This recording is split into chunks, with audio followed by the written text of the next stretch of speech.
இந்த வீடியோல நம்ம பார்க்க போற கொஸ்டின் நம்பர் பார்த்தீங்கன்னா question number 60.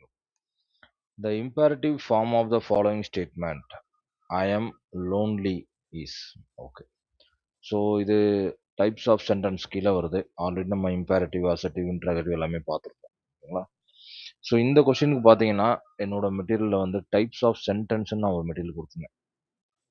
Types of sentence இந்த மெட்டீரியலில் பார்த்தீங்கன்னா ஒவ்வொரு சென்டென்ஸோட ஸ்ட்ரக்சரு அதோட மீனிங் எப்படி இருக்கும், டிக்ளரேட்டிவ் சென்டென்ஸ்னால் என்ன, இன்ட்ராகேட்டிவ் சென்டென்ஸ்னால் என்ன, அதுக்கான எக்ஸாம்பிள் என்ன, அதுக்கப்புறம் இம்பேரட்டிவ் சென்டென்ஸ்னால் என்ன அப்படிங்கிற நான் கொடுத்துருந்தேன். ஸோ நம்ம ஏரியா வந்து இந்த கொஸ்டினுக்கு ரிலேட்டடான இடம் வந்து இதுதான் இம்பேரட்டிவ் சென்டென்ஸ்.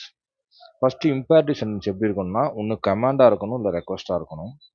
அதே சமயம் எக்ஸாம்பிள் கொடுத்துருக்கேன் பாருங்க. Please close the door, sit down, always tell the truth.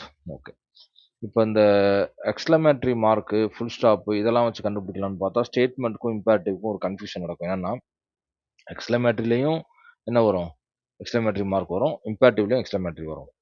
அதே மாதிரி ஒரு ஸ்டேட்மெண்ட் சென்டென்ஸ்க்கும் லாஸ்ட்டில் ஃபுல் ஸ்டாப் வரும், அதே மாதிரி ஒரு இம்பேரட்டிவ் சென்டென்ஸ்க்கும் ஃபுல் ஸ்டாப் வரும். ஸோ இதை நான் நடத்தும் போதே ரொம்ப தெளிவாக சொல்லியிருப்பேன், எப்படி கிளாரிட்டியாக டிஃபைன் பண்ணிக்கணுங்கிறது தெளிவாக சொல்லியிருப்பேன் ஓகேவா.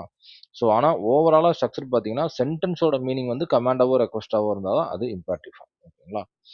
ஸோ நம்ம கொஸ்டின் நம்பர் 60 பார்த்தீங்க அப்படின்னா ஃபஸ்ட்டு பாருங்கள், ஐ எம் லோன்லி அப்படிங்கிற சென்டென்ஸை தான் மாற்றணும், இங்கே இம்பேரட்டிவ் ஃபார்முக்கு மாற்றணும் ஓகேவா.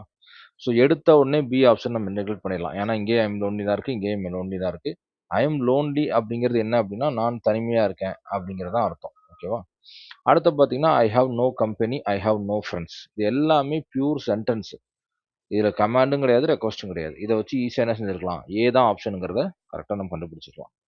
So how pity on my loneliness அப்படிங்கிறது என்ன அப்படின்னா எனக்கு வந்து எப்படி சொல்கிறது, என்னோட தனிமைக்காக இரக்கம் கொள்க, என்னோட தனிமையை கன்சிடர் பண்ணுங்க, என்னோட தனிமையை என்ன சொல்கிறது கொஞ்சம் இரக்கம் கொள்க அப்படிங்கிற மாதிரி அர்த்தம். Have pity on my loneliness அப்படிங்கிறது. ஸோ மீதி எல்லாமே I am lonely, I have no company, I have no friends எல்லாமே எப்படி இருக்குது, வெறும் ஒரு ஸ்டேட்மெண்ட் ஸ்ட்ரக்சரில் இருக்குது. ஆனால் அது மட்டும்தான் ஏ மட்டும்தான் என்ன செய்யுது, ஒரு ரெக்வஸ்ட் ஸ்ட்ரக்சரில் இருக்குது. அப்போ இம்பேரட்டிவ் ஃபார்மோட ஸ்ட்ரக்சர் தெரிஞ்சிருந்தாலே என்ன செஞ்சிடலாம், நீங்கள் ஈஸியாக ஆன்சர் பண்ணியிருக்க முடியும் ஓகேவா. ஓகே, இதுக்கும் பார்த்தீங்கன்னா நம்ம மெட்டீரியலை பார்த்துருந்தாலே தெரிஞ்சிருக்கும். இந்த இடத்துல ரொம்ப தெளிவாக நான் எக்ஸ்பிளைன் பண்ணியிருக்கேன். அதோடு சேர்த்து எப்படி மாற்றுறதுங்கிறதும் நான் கொடுத்துருப்பேன். நீங்கள் ஸ்ட்ரக்சரை தெளிவாக படிச்சிருந்தீங்கன்னா என்ன செஞ்சுருக்கலாம், ஈஸியாக ஆன்சர் பண்ணியிருக்கலாம். ஓகே, இங்கெல்லாம் பாருங்கள் தெளிவாக கொடுத்துருக்கேன் பாருங்கள், ஒவ்வொரு மார்க்கோட மீனிங்கு, எக்ஸ்க்ளமேஷன் மார்க்கோட மீனிங் எல்லாமே கொடுத்துருப்பேன். Okay right. ஸோ இப்போ இந்த கொஸ்டினும் நம்மளோட மெட்டீரியலை பார்த்தா என்ன செஞ்சுருக்கலாம், ஈஸியாக ஆன்சர் பண்ணியிருக்கலாம் ஓகேங்களா. ஸோ ஃபஸ்ட்டு அந்த ஸ்ட்ரக்சரை எப்போயுமே படிச்சுக்கணும், அதுதான் கிராமரில் ரொம்ப ரொம்ப முக்கியம்.